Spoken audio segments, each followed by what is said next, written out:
Ha llegado el momento de escuchar la palabra de Dios. Un potente mensaje extraído de las Sagradas Escrituras. En la voz del pastor Carlos Hoyos. Pastor Carlos, ¿me podrían explicar la parábola del hijo pródigo? Bueno, esa parábola tiene, toda parábola tiene un pensamiento central.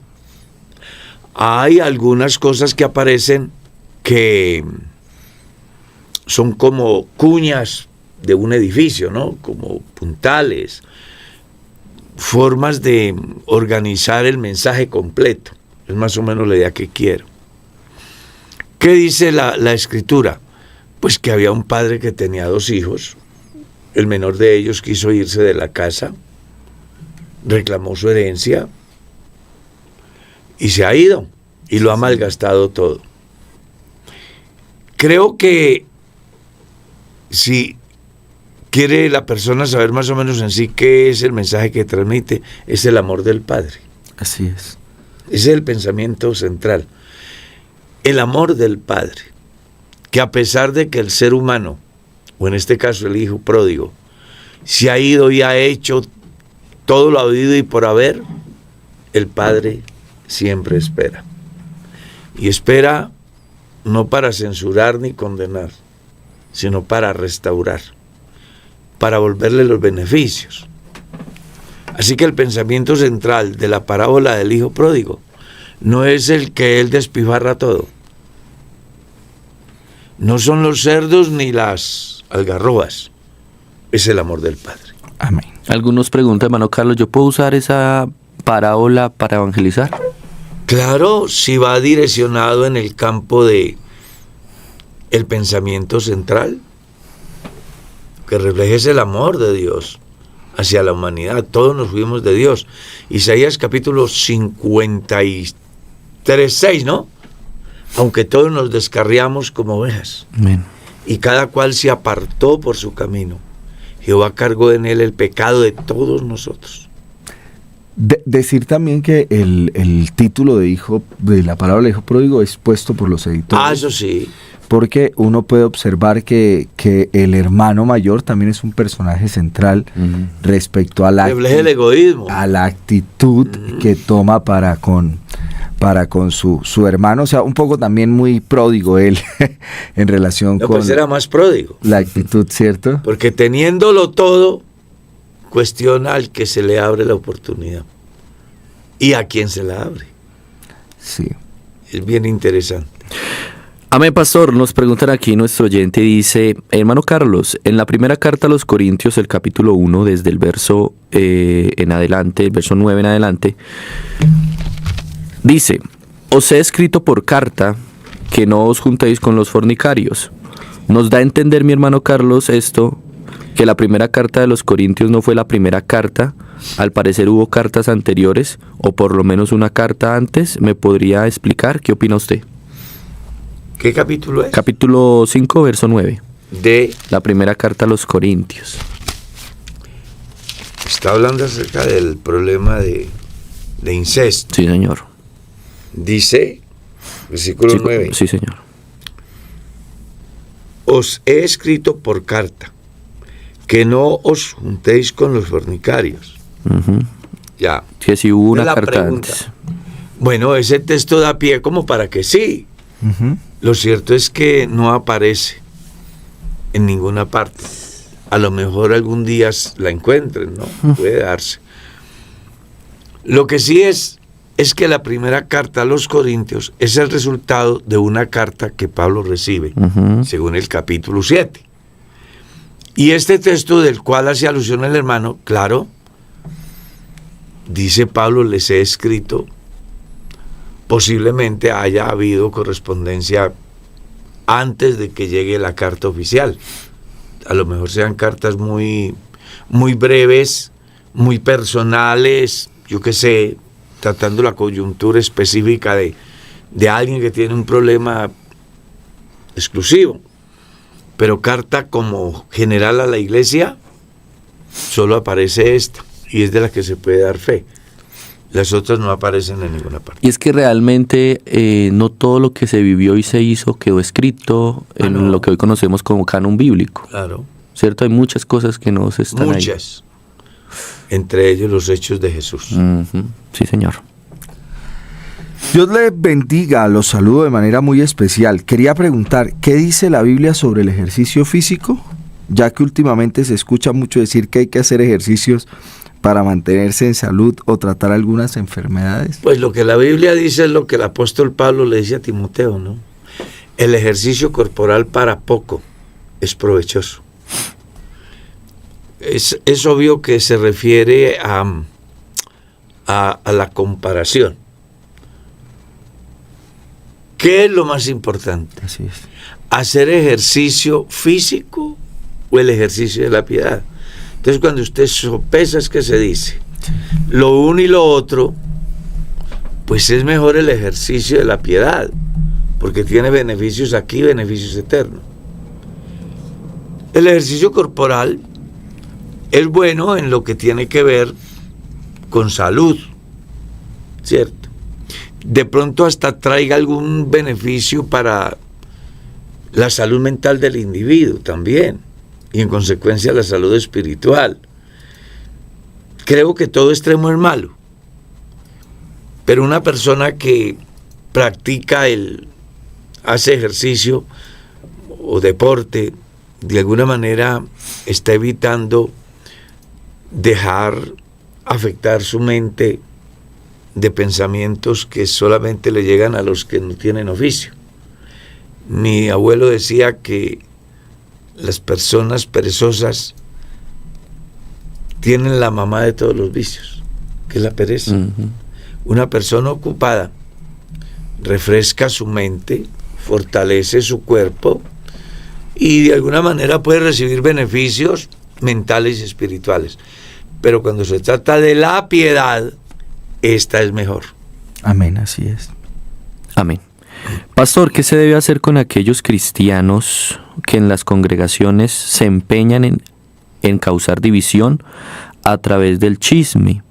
Intentan por un lado, intentan por otro lado, y empieza a haber incomodidad dentro de la congregación. El pastor escucha que hay alguien que está generando esto y lo otro, pero ¿cómo debería actuar el pastor con ese creyente en específico?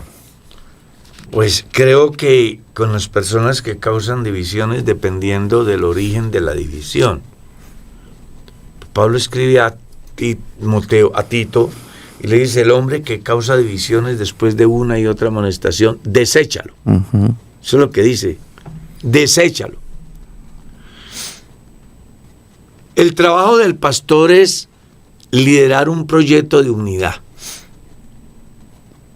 Las personas que no se sujetan a la enseñanza apostólica, dentro de esos parámetros, pues el pastor debe de llevar un proceso debido, es decir, llevar un debido proceso, generando conciencia con el individuo la primera vez él y solo, él y la persona afectada.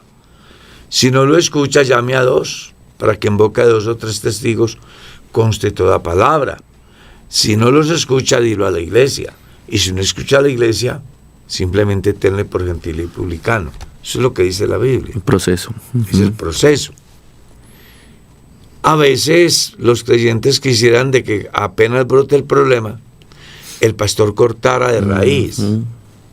Pero hace poco el pastor Darby estaba dando una enseñanza sobre la parábola de la trigo y la cizaña, ¿no? Sí, señor. Que a veces uno por correr puede hacer un daño mayor. Y los cristianos a veces quieren precipitar al pastor a que tome decisiones solo para tener a un determinado personaje o grupo contento, sin darse cuenta de que al otro lado hay un personaje y un determinado grupo que está a favor, y que dentro de ese grupo hay gente buena, que tienen una visión equivocada. Y por eso es que el ser pastor es de mucha responsabilidad. No puede parcializarse, tiene que ser imparcial. Yo conozco casos donde han habido líderes que hacen que la iglesia se levanten tres grupos. Unos que defienden al pastor hasta la muerte, otros que se convierten en enemigos o el pastor los cree enemigos, y hay otros que son agnósticos, es que se dice, que ni van ni vienen. Pero yo pienso que es por falta de liderazgo. El pastor debe de proyectar su liderazgo a la unidad, aprendiendo a soportar las falencias de aquellos y a estimular las virtudes del otro, haciendo aportes que contribuyan con la recuperación del que tiene las falencias y poniendo en el lugar adecuado a esa persona que pues tiene un buen manejo de su vida. El pastor debe ser una persona que une, que hace que todos halen hacia un mismo lado, con diferencias y todo. Sí, señor. Pero así debe de ser. Y cuando se presenta un fenómeno extra que ya es extremo, hay que hacer un debido proceso. Y después del debido proceso tomarse la decisión que tenga que tomarse. Amén. Amén. Hermano Carlos, hoy en día Dios nos habla así como le habló a Abraham, a Moisés o a Isaac, o solo nos habla en Espíritu Santo. Dios, habiendo hablado muchas veces y de muchas maneras en otros tiempos a los padres por los profetas, ahora nos habla por su Hijo. Entonces, la palabra de Dios siempre será palabra de Dios desde la zarza o cuando Dios llama a Abraham como su amigo y habla con él, o cuando Dios nos habla a través de un profeta como de los libros proféticos, o cuando el Señor Dios nuestro habló a las multitudes y hoy a nosotros a través de sus parábolas, sermones, y después de su estadía en la tierra, pues utilizó a los apóstoles para que a través de ellos tuviésemos la palabra profética más segura. Es muy común escuchar a muchas personas hoy, y casi siempre es un lenguaje de la famosa teología de la prosperidad. Dios me dijo, Dios me habló. Entonces uno dice, ¿y para qué las escrituras?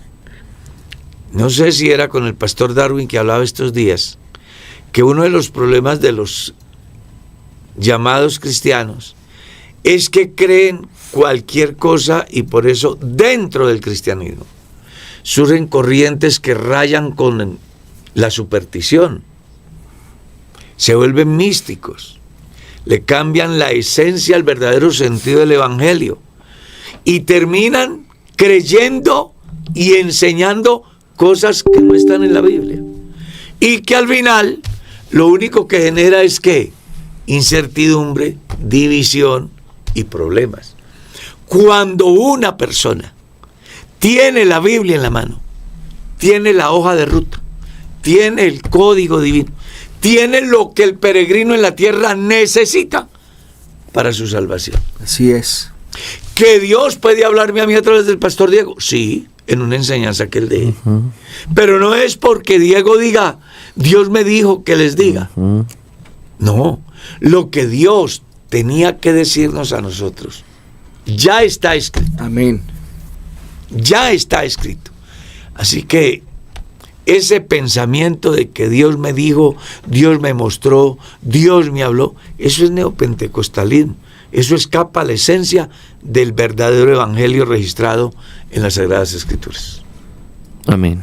Ahí se dio respuesta a una pregunta de un oyente en YouTube que tenía esa duda. Pastor, en el Nuevo Testamento la palabra profetizar es anunciar el evangelio, ya que tenemos la palabra profética más segura. Claro. Ahí se le dio respuesta a este oyente. Bueno, dice acá Pastor Carlos, cuando la Biblia habla del corazón, ¿a cuál se refiere?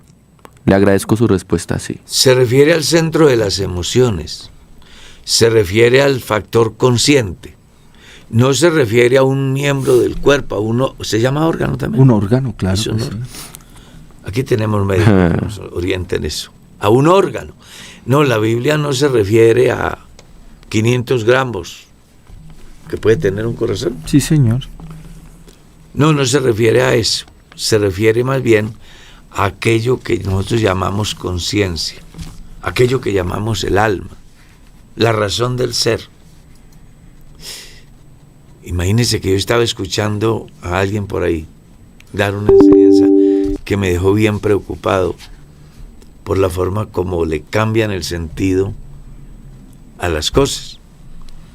Pero para aclararle a la persona, se refiere a la conciencia, el centro de las emociones, de donde se toman las decisiones. ¿Ya? El corazón que usted y yo pensamos, simplemente una motobomba que Dios puso ahí para que funcione y envíe y la sangre corra y ya. Pero el corazón como órgano no piensa. Amén. En algún momento, aprovechando que está el hermano Darwin, escuché una noticia o leí una noticia, no me acuerdo, que decía que habían descubierto que el corazón tenía ciertas posibilidades de llegar a sentir, que se le habían encontrado dentro del corazón algo para que pudiera sentir emociones, como si le afectara lo que viviera la persona. Eso leí yo en un artículo hace como 6 meses, que habían logrado encontrar en el corazón ciertas cosas que le permiten al corazón sentir y afectar a la persona. Pues es que no solamente el corazón, vaya y hace un tropezón y le afecta a la persona. No sé exactamente a qué se refiere, o sea, ¿cómo siente uno? Entonces, la sensibilidad, digamos que tiene unas divisiones, hay una sensibilidad fina, una sensibilidad gruesa, hay unos tipos de receptores que nos permiten sentir estímulos externos, como por ejemplo el frío, el calor, la presión, el dolor. Ahora, hablando de las emociones como tal, entonces, que hablamos por ejemplo de la tristeza, de la alegría, todas están mediadas por varios elementos. Uno, por neurotransmisores, ¿sí? Que son por ejemplo la dopamina, por poner un ejemplo, ¿sí?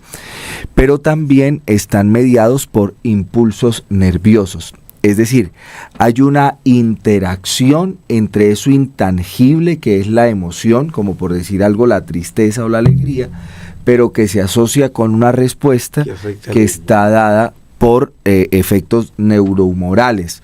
Entonces, la respuesta que está mediada tanto por esos neurotransmisores como por la conducción nerviosa, pero también por hormonas, ¿sí? Hormonas. Entonces, claramente, todo nuestro cuerpo, absolutamente todo, responde a ese tipo de estímulos, no solo el corazón.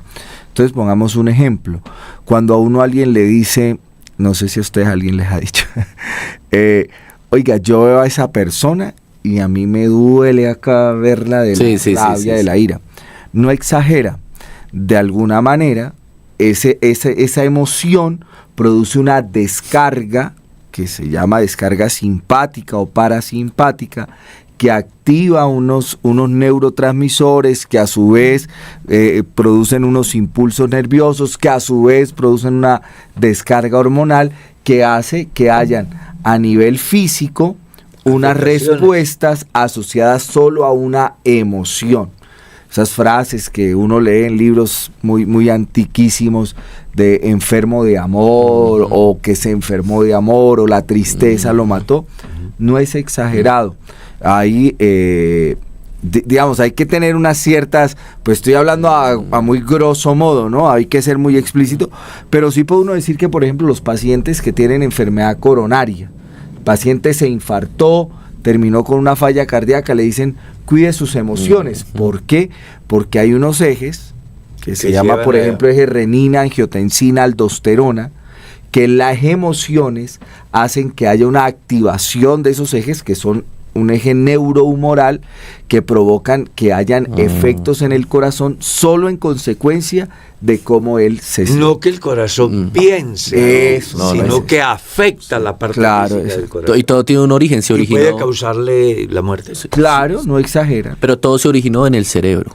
En el cerebro. Ahora, decir que el cerebro, y nos podemos bailar muy fino, o sea, el cerebro no es solo esta masa de sustancia blanca y sustancia gris, sino hay una serie de interacciones que se dan, de las cuales en ocasiones no podemos identificar el punto exacto en el que se da una emoción o un sentimiento. Es intangible. Amén. Va Diego, Sí. con preguntas. Bueno. ¿Qué debo responder, pastor, cada vez que mis compañeros me pregunten qué voy a hacer el día que tengamos un enfrentamiento? Debe ser un soldado. Debe ser un soldado. Porque ellos me dicen que yo no puedo ser cristiano estando en el ejército. Y yo le he intentado explicar de muchas maneras, pero ellos se mantienen en su punto de vista de que un cristiano no puede ser militar. Bueno, lo primero que debe tener en cuenta mi soldado es que las opiniones de los demás no son sus opiniones. La gente puede opinar lo que quiera, ¿sí? Pero eso no quiere decir que ellos tienen la razón. 2. Usted no podrá ser soldado si su conciencia le dice Claro. Sí, no puede. que el ejercer ese servicio le afecta a su alma. Pero si usted dentro del ejercicio se siente satisfecho como colombiano y satisfecho como cristiano, despreocúpese de lo que la gente diga, que la gente siempre dirá. Siempre dirá. Sí. Y hay un caso muy interesante que dice la Escritura: si nuestra conciencia no nos acusa, mayor que nuestra conciencia es Dios. Entonces yo lo que tengo que hacer las cosas es a conciencia. Si el empuñar un arma para defender a mi país me hace pecador por la conciencia, entonces yo agoto el recurso que tenemos, que se llama la objeción de conciencia. Así es. Pero si a mí no me afecta, yo puedo ejercer como soldado, como general, como policía, como senador, como alcalde, como jornalero. El hombre que diga que no puede ser cristiano porque ejerce una profesión legal y que le dice que le afecta, ese cristiano no podrá ser cristiano ni en una caja fuerte. Daniel fue cristiano, hijo de Dios. José, hijo de Dios. Jeremías, en los momentos más complejos de la historia del pueblo de Israel, ahí estuvieron ellos como fichas importantes de Dios y no se dejaron afectar. Conservaron sus valores. Se requiere carácter cristiano. Yo conocí un hermano que amigablemente le llamábamos el Negro Díaz. Él era un policía y ese siempre fue la presión de sus amigos, compañeros. Él iba y decía: hermano, ¿cómo le parece que me faltan 6 meses ya para pensionarme? Y la presión de todos mis amigos es: el pueblo está amenazado y usted es cristiano. ¿Qué va a hacer en el momento que haya un enfrentamiento? Y él les decía: Dios no me dejará hacer un disparo. Yo estoy aquí porque este es mi trabajo. Y si Dios me dejara hacer un disparo y causase daño a alguien, nunca se hizo direccionado a ese alguien. Son situaciones que nada tienen que ver con la intención del individuo. Pues sí, señor, un día vino una invasión. En ese tiempo el movimiento que predominaba era el movimiento del presidente, el M-19. Y el hermano iba con sus compañeros a hacer cerrar los prostíbulos. Sí, señor. Y han caído en la emboscada. Y el hermano no alcanzó a hacer ni un disparo. Ahí cayó el hermano. Ahí cayó el hermano. Recuerdo que su comandante llegó al Evangelio, se convirtió al Señor y él decía: yo hoy soy creyente por el hermano Díaz. Porque él siempre me dijo: tranquilo, mi comandante, que mientras yo esté ahí, primero me muero yo. A usted no le pasará nada. Y hoy ese comandante es un predicador del Evangelio. Y Dios no le permitió al hermano usar su arma. Amén. Mano Carlos, vamos a hacer un cambio de frente. Pregunta, ¿es malo escuchar otro género de música así no tenga palabras deshonestas y que tampoco vaya en contra de la moral? Es que, a ver, esta madrugada estaba yo reflexionando y escuchando posturas sobre la música, ¿sí? Y es muy importante que las personas comprendan que la música se origina en el cielo y se da en el momento que es creado ese ángel precioso que después terminó rebelándose contra Dios. En la tierra, el primero que hace instrumentos y es maestro de música es un descendiente de Caín, ¿sí? Y hay ciertas connotaciones, ¿no? Que desafortunadamente algunos no saben contextualizar. Porque la muerte de Caín y toda su descendencia se da en el diluvio. Uh-huh. Después del diluvio ya no aparece Caín ni su descendencia. Es la descendencia de Noé, que es buena, que hallaron gracia ante Dios. De ahí que los músicos de Noé para acá, ellos nada tenían que ver con Caín. Y hago este comentario porque hay algunos movimientos mal llamados cristianos que atacan la música. Que lo que sí se debe tener en cuenta es que la música como tal no es mala ni buena. La música como tal es un medio que Dios da para que el hombre de alguna manera exprese sus emociones en diferentes campos. Uh-huh. Creo que el problema va a radicar es qué es lo que yo quiero expresar. El mensaje. Que también hay que aceptar que la música ha tenido sus cambios, uh-huh, como las ha tenido el ser humano. Entonces, la música que a mí me gusta no es la música que le gusta a los jóvenes de hoy. Uh-huh. Y lo que hoy llaman los jóvenes música, no será música para los muchachos dentro de 20 o 30 años. Porque pues esto va cambiando según las circunstancias. El problema en este campo creo yo que tiene que ver más bien cómo me siento yo al cantar, al componer, al exteriorizar mis emociones a través de la música.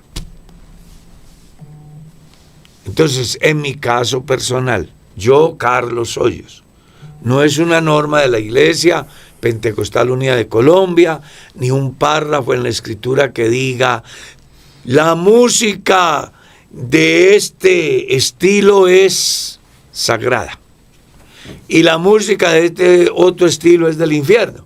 Eso no lo van a encontrar en la Biblia. Pero sí van a encontrar: no améis al mundo ni las cosas que están en el mundo. Porque todo lo que hay en el mundo, los deseos de los ojos, los deseos de la carne y la vanagloria de la vida. En ese pasaje se encuentra inverso lo que es la música, como las modas, como ciertos comportamientos del individuo en diferentes campos, que aunque el hombre puede, no debe de hacerlos. Entonces yo me voy a un concierto por uno de los más grandes exponentes del despecho, por ejemplo. Pues la historia dice que hubo gente que se suicidó porque influyó la música en ellos. Me voy para un concierto donde estigmatizan a la mujer, la ultrajan. Pues uno tiene que pensar, eso sí será bueno. O sea, es muy amplio el tema y habría que hablar muchas cosas allí. Entonces, hay que pensar en lo que Pablo dijo. Todo me es lícito, Pero no todo conviene. ¿Ya?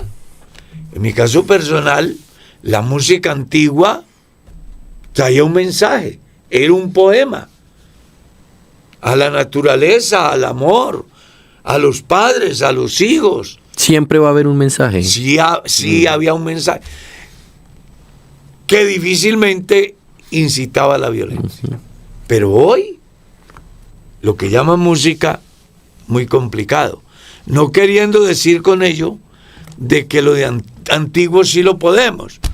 Porque vuelvo y digo, las personas que son afectadas por alguna circunstancia de la vida, algún compositor hizo una canción porque él también vivió algo similar y termina pues inmerso en unas emociones de tristeza, de dolor que lo pueden llevar al suicidio.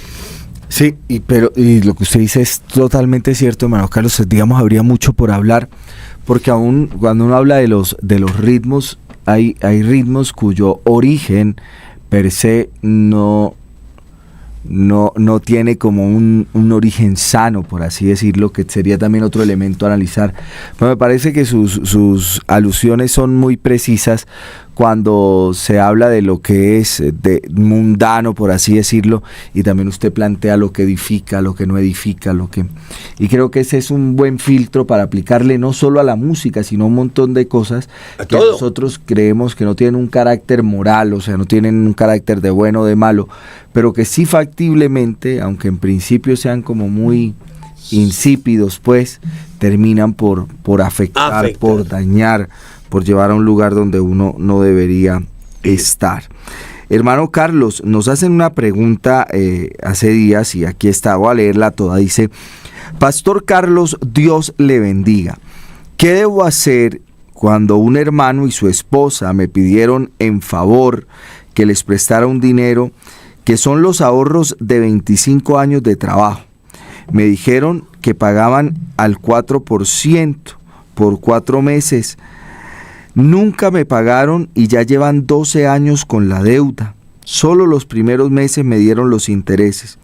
Este mismo hermano que me pidió el dinero vendió unas reses y no me dio el dinero. La última vez que le cobré me dijo que lo mandara a matar. Y él es ingeniero civil y la esposa administradora. Pero son personas servidoras en la iglesia. Entonces yo he pensado en demandarlos, pues de la deuda solo tengo una letra por 150 millones. La letra la tengo sin fecha. Dios le bendiga. Oriénteme, por favor. Pues como es que una orientación se la voy a dar en varios campos. La primera, el que presta lo que tiene es porque no lo necesita. La segunda, que quien toma prestado debería de tener la misma amabilidad de regresar el dinero, así como lo hizo cuando fue a solicitar. Claro. La tercera, le recomendaría que hable con su pastor, porque esas personas no son creyentes, no sirven a nuestro Señor Jesucristo. Así en la comunidad las den de aparentes, no lo son. Le voy a decir lo que la Biblia dice: el impío toma prestado y no paga. ¿Y cómo serán de impíos? Que lo incitan a usted a la violencia en la vida de ellos. Mándeme matar. Eso dice, claro, lo corrompido del corazón de ellos. Uh-huh. Y como la ley es para el impío, pues demándelos. Claro. Que si no respetan a Dios, ni respetan lo sagrado de la vida, ni tienen un valor que se llama gratitud, lo menos que usted puede hacer es que se le dé a esas personas lo que la ley dice. Claro. Nunca se deje dañar el corazón para tomar decisiones diferentes a las legales. Creo que haciéndolo usted dentro de lo legal, tiene la bendición de Dios, que pienso que es lo que más debe de preocuparle a usted.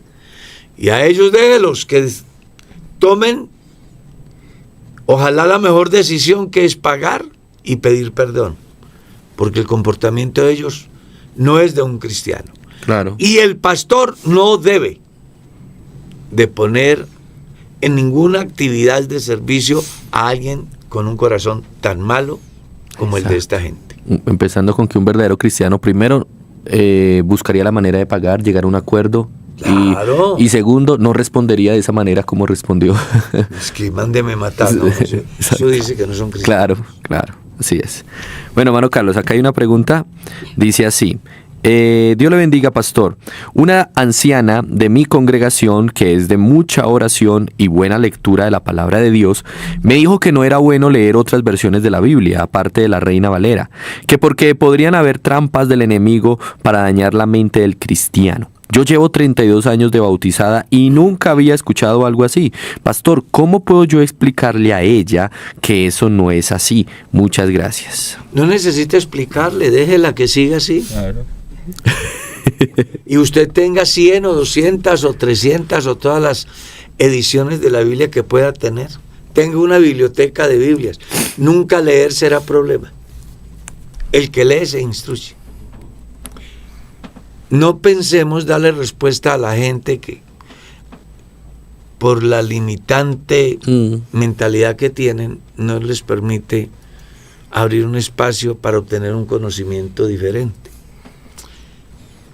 La hermana puede ser una gran creyente, a lo mejor ella no tiene la culpa, fue enseñada así, pero evítese usted problemas que termina es generando una contienda, y ahí no solamente pierde la que no sabe, sino usted, que también sabe. Hay que ser sabio. Exactamente. Pronto la hermana a la que usted le querrá dar todos esos argumentos ya tiene una convicción demasiado fuerte, una carga de tradición muy... Hay un dicho que dice que el oro... yo lo pensé, pero... No, yo creo que la persona más indicada para orientar a una personita así es el pastor. Sí, claro. Sí. Hermano Carlos dice: Dios les bendiga, mis amados hermanos, qué alegría escucharlos. Una pregunta: ¿qué hacer cuando un miembro de la iglesia muere y no está el pastor? Como por ejemplo donde todos los pastores están en asamblea.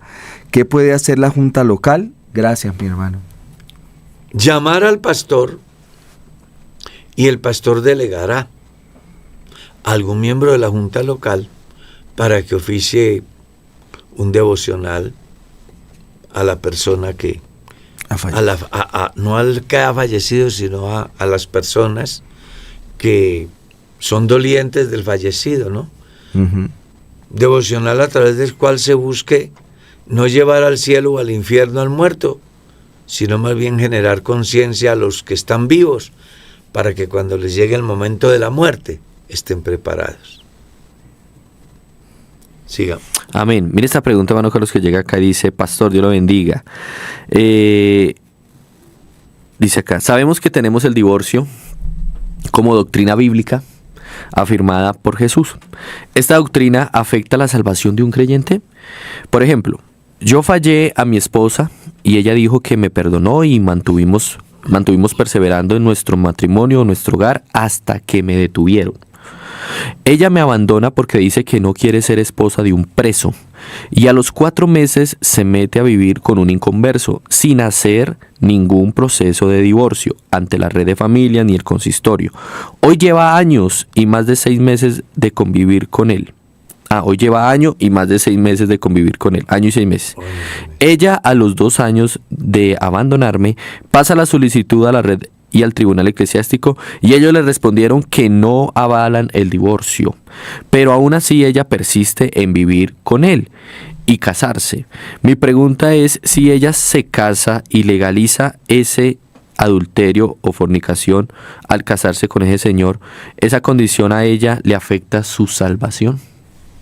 Desde la visión de la iglesia, sí, porque resulta que los tribunales de la iglesia lo que buscan es de llevar paz a la persona que tiene el problema.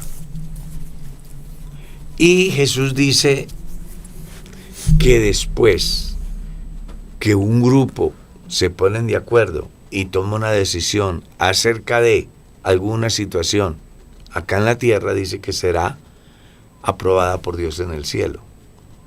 Ahí es donde la Escritura enseña: todo lo que atéis en la tierra será atado en el cielo, y lo que desatéis en la tierra será desatado en el cielo. Y si 2 o 3 se pusieren de acuerdo aquí en la tierra acerca de algo, será hecho por vuestro Padre que está en el cielo. Entonces, la razón por la cual los tribunales eclesiásticos existen es buscando ayudar a las personas que tienen problemas de ese orden.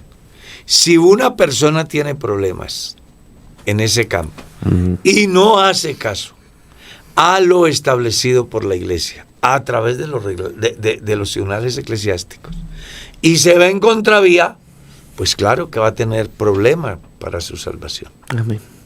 Va a tener problemas. Amén. Queridos hermanos, el Señor Jesucristo les bendiga. Basándonos en las Sagradas Escrituras, Santiago 5:12 dice que no juréis por nada, que nuestro sí sea sí y nuestro no sea no. Cuando los hermanos se casan por lo civil y para plasmar su firma y legalizar su matrimonio, les toca jurar. Explíqueme, por favor. Bueno, yo soy casado y yo nunca juré, ¿no? A mí no me dijeron, jura. Nunca. A mí lo que me dijeron fue: Carlos, ¿es de su libre y espontánea voluntad unirse en el estado del matrimonio con la señorita Ana Mercedes Martínez? Yo dije que sí. Es un compromiso, no es un juramento. Puede ser que en alguna parte suceda eso, puede ser, pero hasta donde yo tengo conocimiento, he hecho cualquier cantidad de ceremonias, he leído cualquier cantidad de actas matrimoniales, he estado en cualquier cantidad de eventos, nunca la palabra juramento he escuchado yo. El matrimonio es el acuerdo entre un hombre y una mujer. La palabra juramento nunca la he oído yo. Ahora, si Santiago dice 5:20. 5:12. Si Santiago en su capítulo 5, el versículo 12,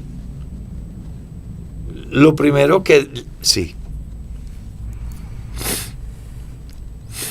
La persona, para sacar una muy buena conclusión del texto, debería leerse desde el verso 7 en adelante, donde se hace saber lo que el creyente debe de tener en cuenta antes de,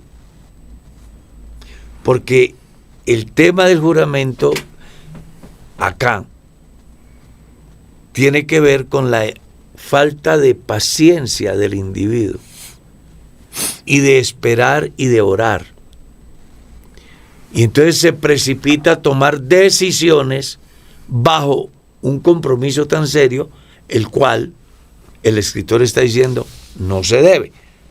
Si usted lo lee, dice: por tanto, hermanos, tened paciencia hasta la venida del Señor. Si comienza léete desde el verso 7 y vas a encontrar el por qué el escritor habla en el verso 12. Pero sobre todo, hermanos míos, no juréis ni por el cielo, ni por la tierra, ni por ningún otro juramento, sino que vuestro sí sea sí y vuestro no sea no. Mire que usted puede decir sí y puede decir no sin jurar. Pero parece que, a ver, yo trato de entender al escritor en el escenario. Vamos a crear aquí como, no sé, un cuadro. Y es que para resolver el problema, lo único que funciona es jurar. Entonces aparece el escritor: no, no es así. Ustedes deben de ser pacientes, deben de esperar y deben de orar. Y deben de tener conciencia que no toda situación se resuelve jurando. Existe una palabra que es sí y otra palabra que es no. Aprendan a ser veraces. ¿por qué querer acuñar con un juramento algo que se puede definir diciendo Sí o no? Es a eso a lo que se refiere. Amén. Bueno, le decimos a nuestro oyente que nos dice que nunca le han dado respuesta a su pregunta, que hay varias opciones, que la haga en este instante y le damos la pregunta al pastor. Ya, le damos. Eso de una vez, que la haga, pero no la ha hecho. O segundo, tal vez ya se dio respuesta y tengamos en cuenta, mis queridos oyentes, que son muchísimas las preguntas que llegan y de pronto no se dan respuesta Sí, hoy, muchas pero veces. sí en otro programa. Claro. Entonces, tiene la oportunidad de hacerla en este momento. Mire, esta pregunta, hermano Carlos, la va a poner en audio. La va a poner, es una nota de voz que llega y dice así. Pastor Diego, buenos días. Pastor, una preguntita. Una vez yo escuchando el programa del pastor Carlos Hoyos, es que no estoy bien seguro, él hablaba de pecados naturales, pecados contra la naturaleza, y algo así, eran como 3. Y él hablaba de que había, o sea, también es pecado, o sea, uno de los cuales me parece que él hablaba era de los pecados contra la naturaleza, que es la tala de bosques, la contaminación de las aguas. Quiero que me explique si es que estoy equivocado o estoy bien. O sea, ¿cuáles son los pecados? Claro, es que fue una enseñanza que dimos relacionada al bautismo, en la cual yo buscaba dejar claro, 1, que el bautismo no quita el pecado original o genético. 2, que el bautismo solo sirve para el perdón de los pecados de conciencia, que son todos los que se cometen a partir del momento en que el ser humano es consciente de lo bueno y de lo malo. De ahí, de esos pecados de conciencia, se desprenden 3, que son pecados naturales, es decir, aquellos que por naturaleza cometemos. Pecados contra naturaleza, aquellos que cometemos yendo en contravía de lo natural. Zoofilia, homosexualismo, lesbianismo, bueno, un sinnúmero de pecados que van en contra de lo natural. Uh-huh. Lo natural de un hombre es que tenga una mujer. Uh-huh. Lo natural de esa relación que esté bien es a través del matrimonio. Cuando no se da dentro del matrimonio, entonces se llama adulterio. Pero están dentro de la naturaleza. Entonces, los pecados naturales, aquellos que cometemos por nuestra condición, dentro de lo normal. Los que van contra lo natural son aquellos que el ser humano comete por placer, por satisfacer sus propios instintos. Los pecados contra la naturaleza son aquellos que, como dice la persona, se refiere a destruir el hábitat que Dios dejó. Dios puso al hombre en el huerto para que lo cuidara, no para que lo destruyera. Uh-huh. Si Dios me dice a mí, cuide, y yo destruyo, estoy cometiendo un pecado contra la naturaleza. Y la consecuencia es lo que hoy tenemos: escasez de agua, ambientes supremamente enfermizos, todo porque el hombre se empeñó en desobedecer a Dios, buscando satisfacer sus propios deseos de tener y desconociendo la palabra clave que se llama equilibrio. Si yo talo un árbol, yo debería de sembrar 2. Uh-huh. Pero el hombre solamente daña, no reemplaza. Y ahí es donde encontramos ese pecado que llamamos contra la naturaleza. De ahí que la misma creación gime, con dolores indecibles, aguardando la manifestación gloriosa. Amén. De los hijos de Dios. Porque en ese tiempo las cosas serán ya otro peso. Amén. Amén. Hermano Carlos dice: Dios les bendiga, pastor. ¿Qué consejo darle a una hermana que comienza los caminos del Señor y menciona tener miedo de tomar decisiones en su vida que no le agraden a Dios, que se salga de su voluntad? Piensa que si tomará mal una decisión será falta de su fe en Dios. Muchas gracias. ¿Cómo aconsejarla? que no corra, que se informe, que pida orientación pastoral. La Biblia dice: en la multitud de consejeros hay sabiduría. A veces uno toma decisiones, como se dice por ahí, a la loca, y después paga las consecuencias. Pero cuando usted tiene a Dios en su vida y pertenece a la iglesia del Señor, usted tiene la ventaja que no tiene la gente en el mundo. Y es que usted puede hablar con su pastor. Y si no habla con su pastor por alguna circunstancia, ahí cerquita hay otra iglesia cercana, hay un pastor que a lo mejor sea su amigo, confidente, hable con él y él puede darle una asesoría por medio de la cual usted, los pasos que dé, vayan acertados en el camino correcto. Amén. Amén. Bueno, mire, llega esta pregunta y dice: tengo una duda, pastor. Si el hermano dice, no sé qué hermano era, si el hermano dice que Satanás era un ángel, por lo que cita un versículo donde dice que Jesús dijo: los ángeles no se casan y no se dan al casamiento, o sea, no pueden tener, sí, es decir, no pueden tener sexo. ¿A qué se refiere cuando habla que los caídos se enamoraron y se juntaron con las hijas de los hombres? Esto lo pregunto por la respuesta que él da con respecto a que es imposible que Eva haya tenido sexo con la serpiente. ¿No es precisamente un animal a lo que se refiere la pregunta? Creo que está muy desenfocada la persona, porque la Biblia no dice que los ángeles caídos tuvieron sexo con las hijas. Eso no dice la Biblia. Ninguna Biblia dice eso. Eso lo dice un libro que es el libro de... Ay, se me fue el nombre. Es un apócrifo. El libro de Enoc. Enoc, capítulo 6. Ahí aparece. Vea, la Biblia no dice que los ángeles caídos.